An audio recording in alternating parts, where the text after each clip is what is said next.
साथी नमस्कार, आप सभी का स्वागत है आपके अपने यूट्यूब चैनल पे। और आज हम लोग पढ़ेंगे विधानसभा, बिहार विधानसभा के बारे में। एनडीए के साथ बीजेपी, जदयू, आरजेडी, आरजेपी और एचएम मिलकर के 202 सीट लाई हैं, जो 122 सीट से अधिक है। जो 100 बहुमत के लिए 122 सीट की आवश्यकता होती है, जो प्रचंड बहुमत के साथ बीजेपी और एनडीए या जदयू के साथ मिलकर के एक दूसरे के साथ मिलकर के प्रचंड बहुमत में ले आए और यहाँ की जनता सपोर्ट की, तो अब जाकर के यहाँ पे आए। ठीक है, तो चलते हैं हम लोग बिहार विधानसभा के विषय में अध्ययन करेंगे। बिहार विधानसभा के बारे में कौन कौन सी कितनी सीटें होती हैं और कैसे कहाँ से कोई आया है। ठीक है, तो चलते हैं। देखिए, दिया है कि बिहार विधानसभा की महत्वपूर्ण जानकारी है। जो परिचय है कि बिहार विधानसभा विधानमंडल का निचला स्तर होता है। यह जो विधानमंडल का जो निचला स्तर होता है विधानसभा बोलते हैं। विधानसभा में दो पार्ट होते हैं, एक पार्ट होता है विधानमंडल और एक होता है विधान परिषद, जिसमें बिहार के जो है 243 सीट पर इस समय विधानसभा का चुनाव हुआ, विधानमंडल का चुनाव हुआ। और विधान परिषद जो होता है यह 75 है बिहार में। तो याद रखिए कि वर्तमान में इसमें 243 सदस्य हैं, मतलब कि सदस्यता है, जिसमें पहले यह जो झारखंड अलग नहीं था, जैसे कि 2002 में झारखंड को अलग जब हुआ तब वह झारखंड में 331 सीटें के बाद से 243 सीट बची। अब इसका जो विधानसभा का कार्यकाल जो होता है 5 वर्ष होता है। याद रखिएगा, विधानसभा का जो कार्यकाल होता है 5 वर्ष होता है और इसको इस समय से पहले भी भंग कर दिया जा सकता है अगर बहुमत न मिले तो। उसके बाद से वर्ष में मुख्य 3 सत्र होते हैं, बजट सत्र, मानसून सत्र और शीतकालीन सत्र। याद रखिएगा, इसमें सबसे ज्यादा अपने जो भी एग्जाम की तैयारी करने वाले बच्चे हैं उनको बिहार विधानसभा की जो निर्वाचित सीट होती है 243 होता है। और एक बात और याद रखिएगा, झारखंड को अलग होने से पहले 331 सीटें थी, झारखंड अलग होने के पहले। उसके बाद से जब अलग हुआ तो वह 243 हो गया। विधान परिषद में 75 सीटें हैं और विधानसभा का जो सीट है वो 243 है। तो याद रखिए, यहाँ पे ये सब जरूरी है। उसके बाद से कुछ स्थापनाएं हैं जो दिया हुआ है कि ऐतिहासिक जो बिहार के बारे में ऐतिहासिक पृष्ठभूमि है, जो जिसकी स्थापना कब हुई थी, बिहार विधानसभा की स्थापना कब हुई थी या बिहार राज्य की स्थापना कब हुई थी। तो देखिए, दिया हुआ है कि 22 दिसंबर 1911 को ब्रिटिश साम्राज्य जज पंचम ने दिल्ली दरबार में बिहार और उड़ीसा को बंगाल से अलग कर एक अलग प्रांत बनाने की घोषणा की। यानी कि घोषणा कब किया गया, तो 12 दिसंबर 1911 को जज पंचम ने दिल्ली दरबार में बिहार और उड़ीसा को बंगाल से अलग करने की प्रांत बनाने की घोषणा की, जो अंत में चल करके 22 मार्च 1912 को बिहार और उड़ीसा राज्य का गठन हुआ।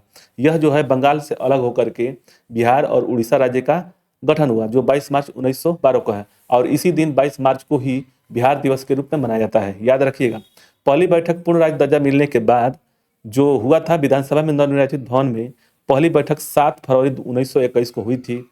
और उसमें द्विसदनीय व्यवस्था, जो भारत सरकार अधिनियम 1935 के तहत बिहार में द्विसदनीय व्यवस्था शुरू हुई, जिससे विधानसभा और विधान परिषद बनी। ठीक है, संयुक्त जो प्रथम संयुक्त सत्र दोनों सदनों का पहला संयुक्त सत्र जो था 22 जुलाई 1937 को हुआ था।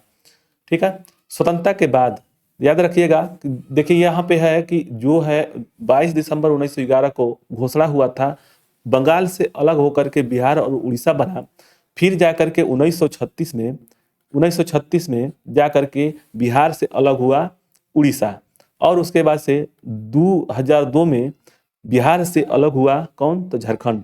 तो यहाँ पे 3 सवाल पूछता है, यहाँ पे पूछता भी है उड़ीसा, जैसे बंगाल से बिहार और उड़ीसा कब अलग हुए, तो अलग हुए 22 मार्च 1912 को। मतलब कि बंगाल से यह जब एक प्रांत था, जैसे बंगाल में एक प्रांत था, वह उड़ीसा और बिहार भी था, जिसमें बंगाल से अलग हुआ बिहार और उड़ीसा। वह कब हुआ, तो 22 मार्च 1912 को। उसके बाद से 1936 में बिहार से अलग हुआ उड़ीसा, वह 1936 में हुआ। और 2002 में बिहार से अलग हुआ झारखंड। ये आप लोगों को याद होना चाहिए। आगे, स्वतंत्रता के बाद जब संविधान लागू होने के बाद 1952 में बिहार में पहला आम चुनाव हुआ। यह याद रखिए कि भारतीय संविधान जब लागू हुआ उसके बाद से 1952 में बिहार में पहला चुनाव हुआ। और पहले मुख्यमंत्री श्री कृष्ण सिंह से थे और पहले उप मुख्यमंत्री थे अनुग्रह नारायण सिंह, डॉक्टर अनुग्रह नारायण सिंह। तो यह 2 चीज आप लोगों को याद होना चाहिए कि स्वतंत्रता के बाद या बिहार के प्रथम मुख्यमंत्री डॉक्टर श्री कृष्ण थे और पहले उप मुख्यमंत्री डॉक्टर अनुग्रह नारायण सिंह थे। तो यह भी याद होना चाहिए। आगे देखते हैं कि मुख्य पदाधिकारी और उनकी भूमिका क्या होती है। तो अध्यक्ष होता है एक विधानसभा का, यानी कि विधानमंडल जो भी बनेगा उसका एक अध्यक्षता करने वाले व्यक्ति होंगे और जो इसी चुने गए सब सदस्य में से चुने जाते हैं। तो विधानसभा की बैठकों की अध्यक्षता करते हैं जो स्पीकर बोलते हैं और वह विधानसभा की बैठकों की अध्यक्षता करते हैं। और उनका कार्य क्या क्या है, तो सदन में अनुशासन और नियमों का पालन सुनिश्चित करेंगे। यह तय करते हैं कि कोई विधेयक साधारण विधेयक है या धन विधेयक है। वो भी यह तय करते हैं कि कोई धन विधेयक होता है या साधारण विधेयक होता है। कोई भी विधेयक जो होता है साधारण विधेयक या धन विधेयक होता है। समानता मतदान नहीं देते हैं। जो स्पीकर होते हैं वह सामान्यतः मतदान नहीं करते हैं, लेकिन अगर टाई होने पर, मतलब कि दोनों बैलेंस बराबर हो जाए, तो निर्णायक मत अपने कास्टिंग वोट्स देते हैं, निर्णायक मत देते हैं कि किसको जिताना है। और उसके बाद एक अध्यक्ष के बाद एक उपाध्यक्ष होगा। अध्यक्ष की अनुपस्थिति में उनके कार्यों का निर्वहन करते हैं। अध्यक्ष अगर नहीं रहेंगे तो उनके कार्यों का निर्वहन करेंगे उपाध्यक्ष। सदस्य के नेता जो होते हैं मुख्यतः यानी सामान्यतः मुख्यमंत्री होते हैं, जो सरकार का प्रतिनिधित्व करते हैं। जो सदस्य का जो नेता होता है वह सामान्यतः मुख्यमंत्री होते हैं, जो सरकार का प्रतिनिधित्व करता है। और विपक्ष जो नेता होता है वह होता है सबसे बड़ी विपक्ष पार्टी के नेता होते हैं। तो इस समय देखिए आगे बढ़ते हैं। कार्य और महत्व याद रखिएगा। जो भी यहाँ पे विधान परिषद या विधानमंडल की जो भी निर्वाचन होती है तो वहाँ पे कार्य और महत्व उनका है कानून बनाना। राज्यों के विषय में कानून बनाती है, जैसे राज्य सूची और समवर्ती सूची के विषय में। वित्तीय नियंत्रण है, बजट और अन्य वित्तीय मामलों को पारित करती है। कार्यपालिका पर नियंत्रण, कंट्रोल ऑफ एग्जीक्यूटिव, ओवर प्रश्नकाल, स्थगन प्रस्ताव और अविश्वास प्रस्ताव जैसे माध्यमों में मुख्यमंत्री और मंत्रिपरिषद पर नियंत्रण रखती है। ठीक है। जनता का प्रतिनिधित्व, जो यह बिहार की जनता की आशाओं और आकांक्षाओं को व्यक्त करने का सबसे बड़ा मंच होता है। जैसे यह जनता का प्रतिनिधित्व होता है, यह बिहार की जनता की आशाओं और आकांक्षाओं को व्यक्त करने का सबसे बड़ा मंच है। हालिया चुनाव, इस समय जो वर्तमान में चुनाव हुआ तो 2002 देखिए 20 में क्या था कि वर्तमान में मतलब कि 17वीं विधानसभा 2020 में हुई थी। तो इस बार जो होगा 2025 में जो हुआ है, अभी इसका गठन नहीं हुआ है, आज हो रहा है 18 तारीख। आज के बाद 21 तारीख को शायद मुख्यमंत्री का बैठक होकर के वहाँ पर शपथ ग्रहण लेंगे। तो यह हम लोग पढ़ रहे हैं आज 18 तारीख को, 18/11 को 2025 में। ठीक है। हालिया चुनाव जब हुआ तो 2025 में चुनाव परिणाम जो देखा गया, तो परिणाम पार्टी में गठबंधन का, एनडीए का और महागठबंधन के बारे में हम लोग विशेष चर्चा करेंगे। इसमें एनडीए 202 ले आई और करीब करीब महागठबंधन 36 सीटें लेकर आके आई। तो यह इसमें देखिएगा मतदान का रिकॉर्ड इस बार जो 18वीं विधानसभा हुई थी, इसमें बहुत ही रिकॉर्ड तोड़, मतलब कि 10% से अधिक जो भी हर साल होता था उससे ज़्यादा वोट आया है और उसमें महिलाओं की भागीदारी वृद्धि हुई है। ठीक है। शताब्दी समारोह, मतलब कि यह जो 100 वर्ष हुआ था जब 2011 में, तो देखिए 2011 में जब यह बना था, घोषणा हुई थी, तो उसके बारे में प्रधानमंत्री नरेंद्र मोदी जी ने विधानसभा भवन में शताब्दी समारोह 100 वर्ष की समापन समारोह को संबोधित किया था। शताब्दी स्मृति स्तंभ का उद्घाटन किए थे। अब देखिए बिहार विधानसभा में कुल 243 सीटें हैं और सरकार बनाने के लिए 122 सीटों की बहुमत चाहिए। हाल ही में संपन्न हुए 2025 में विधानसभा चुनाव में राष्ट्रीय जनतांत्रिक गठबंधन जो होता है, मतलब कि राष्ट्रीय जनतांत्रिक गठबंधन है, एनडीए को प्रचंड बहुमत मिला है। इस समय देखिए बिहार विधानसभा चुनाव में 243 सीटें की पूरा है और उसमें 122, मतलब कि बहुमत नेता अगर बनेगा, कोई मुख्यमंत्री बनेगा, उनके लिए कम से कम 122 सीटें होनी जरूरी है। मतलब कि यह गठबंधन और सीटें जो आई हुई हैं इस समय, तो भारतीय जनता पार्टी के लिए 89 है और जदयू जनता दल यूनाइटेड को लिए है, यह नीतीश कुमार की पार्टी है। और यह सब चारों मिल करके एक साथ में लड़े थे, जिसमें भारतीय जनता पार्टी को 89, जनता दल यूनाइटेड को 85, लोक जनतांत्रिक यानी कि हैं उनके हैं चिराग पासवान के और 19 सीटें जीते हैं।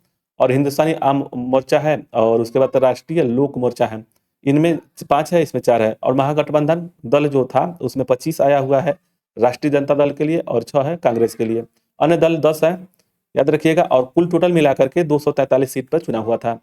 उसमें ये सब मिला करके, ये टोटल मिला करके 202 हो रहा है, जो एनडीए में नेशनल डेमोक्रेटिक, मतलब कि जनतांत्रिक एसोसिएशन, मतलब गठबंधन है। तो बीजेपी है, जदयू है, आरजेपी है, इसको मिला करके 200 सीटें आई हैं और जो पूरा प्रचंड बहुमत 122 से भी अधिक आया हुआ है। जैसे कि 122 सीट आनी चाहिए और बहुमत मुख्यमंत्री बनाने के लिए, बहुमत दल के नेता बनने के लिए 122 की जरूरत होती है, जिसमें एनडीए ने 202 सीट मिला हुआ है। गठबंधन को 35 है, वो विपक्ष में बैठेगी। ठीक है। अब देखना ये है आगे कि मुख्यमंत्री का चुनाव और शपथ ग्रहण कब होगा, कैसे होगा। देखिए, मुख्यमंत्री के चयन की प्रक्रिया संविधान के अनुच्छेद 164 पर आधारित होता है। यह जो बहुमत दल का नेता का चयन जो होता है विधानसभा चुनाव के परिणाम आने के बाद, सबसे पहले बहुमत प्राप्त करने वाले राजनीतिक दल या गठबंधन, इस मामले में एनडीए, अपने सभी निर्वाचित विधायकों को बैठक को बुलाता है। इस बैठक को विधायक दल के नेता का चुनाव किया जाता है। फिर उसके बाद से राज्यपाल सूचित करना होगा, राज्यपाल को सूचित करना होगा। यह निर्वाचित नेता गठबंधन नेता का राज्यपाल से मिलता है और उन्हें सरकार बनाने का दावा पेश करता है। यह बहुमत वाले विधायकों के समर्थन पत्र प्रस्तुत करता है।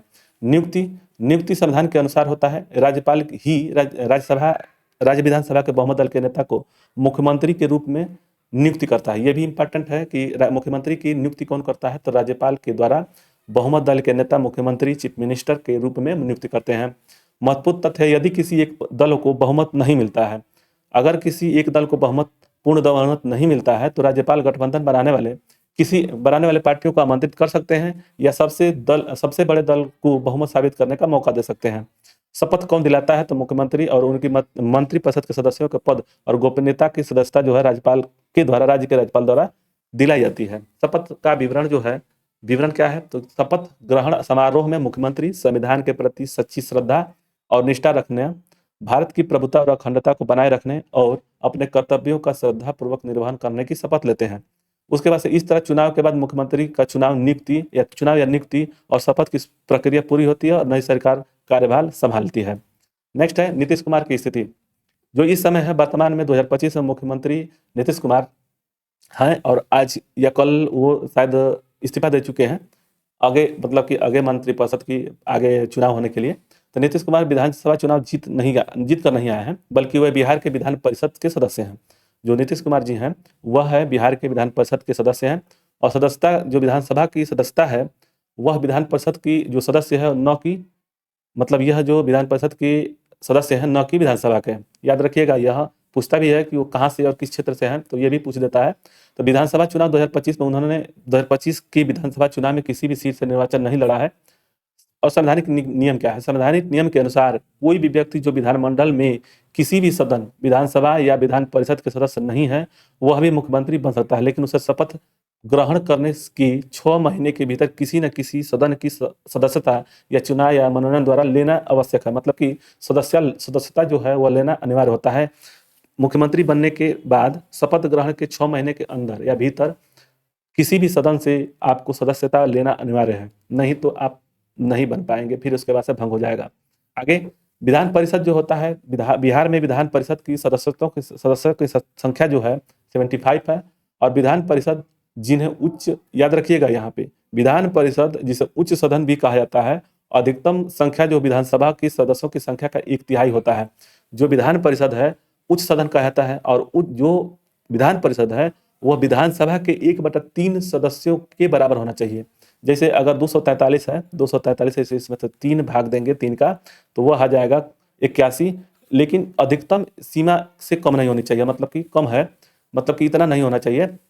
जैसे कि विधान सदस्य है 243% विधानसभा 75 है, तो 243/3 यानी 81 अधिकतम सीमा से कम है, तो इतना होना ही चाहिए 1/3 भाग। ठीक है, तो विधान परिषद का यह चुनाव होता है जिसमें आप लोगों को याद रखना होगा। यहाँ पे देखिए, सबसे पहला याद रखना होगा आपको कि बिहार में देखिए, बिहार विधानसभा में आपको याद रखना होगा, बिहार विधानसभा में सीटें कितनी है, दो सदन है, एक होता है विधान परिषद और दूसरा होता है विधानसभा, यह याद रखना होगा। और कितनी सीटें होती हैं विधानसभा में कितनी सीटें हैं, तो 243 है, 343 नहीं 243 है और इसमें 75 है, ये याद रखना होगा। दूसरी बात, बिहार राज्य कब बना, तो यह बना था 1911 में, जो बिहार से अलग हुआ था उड़ीसा और इसके बाद से, और 22 मार्च 2012 को यहाँ पे यह जो अलग से एक राज्य बनागा 2012 में। उसके बाद से